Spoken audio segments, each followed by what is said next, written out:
polynomial expression. So we're going to be looking at polynomial expressions such as x squared plus 3x plus 2. And I want to factor this, which means I'm going to take this trinomial and have it into two binomials.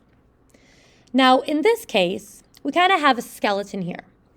If my a is 1, which in our examples they're going to be, my a is going to be 1 here, I know my front two terms are both going to be x.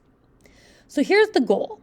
The goal is to find two numbers that multiply to be that c value and add to be the b. And this is from that standard form, ax squared plus bx plus c. So here I want two numbers that are going to multiply to be a 2 but add to be a 3. Now in this case we could use mental math and say, oh, 2 times 1 is 2 and 2 plus 1 is 3. But maybe you want to pull out the factors of 2. So which two numbers multiply to be 2? 2 times 1. Don't forget that -2 and -1 also multiply to be that positive 2. As we know, when two negatives are multiplied, it's positive. The second part, though, is to make sure we know which ones add up to be the right number.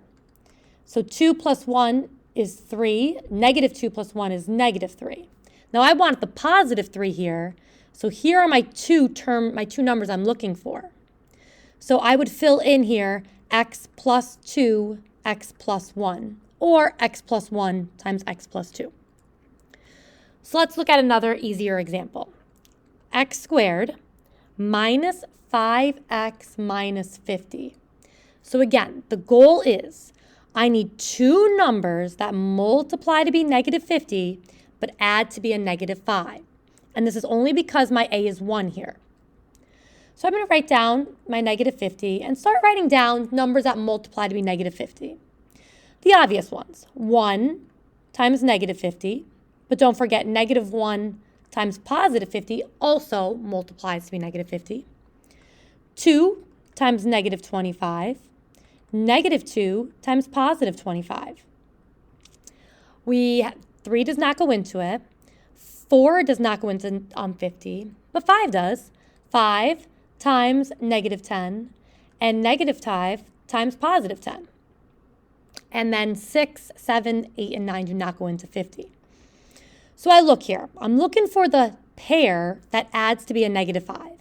So we could go through mental math. This adds to be -49, +49, so it's not those. In this case, this one adds to be -23. This one's +23. No. So 5 plus -10 is -5, and -5 plus +10 is +5. I want my -5, so I want these two numbers. So to factor, x squared minus 5x minus 50. Two numbers that multiply to be -50, add to be -5. X plus 5 times x minus 10. And again, we could have written x minus 10 times x plus 5. The only thing we have to watch out for is when we have to factor out a greatest common factor first. So let's look at an example. 2x squared plus 2x minus 12. Now, a is not 1 here. A is a 2. So that's the first hint that maybe we should check for a greatest common factor. So I look at all of my coefficients, 2, 2, and a -12.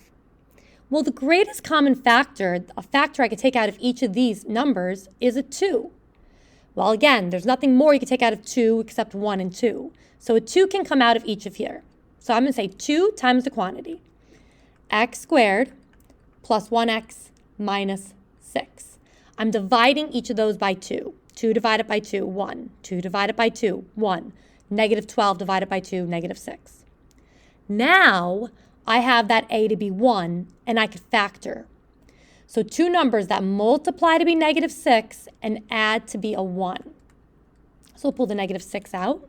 Let's write down all of my numbers that multiply to be a -6.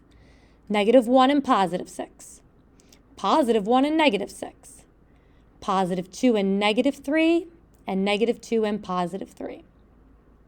And we go through. So a little mental math here. Negative 1 plus 6 is 5. 1 minus 6 is negative 5. 2 plus negative 3 is negative 1. Negative 2 plus 3 is positive 1. I want the positive 1. So I still got to keep this greatest common factor on the outside. And now I have 2 times a quantity, x minus 2 times x plus 3. In all of these cases, we can always then check our work by distributing. So just like our previous examples, we could go back and distribute our first term here, x times x, x squared, x times 3, 3x.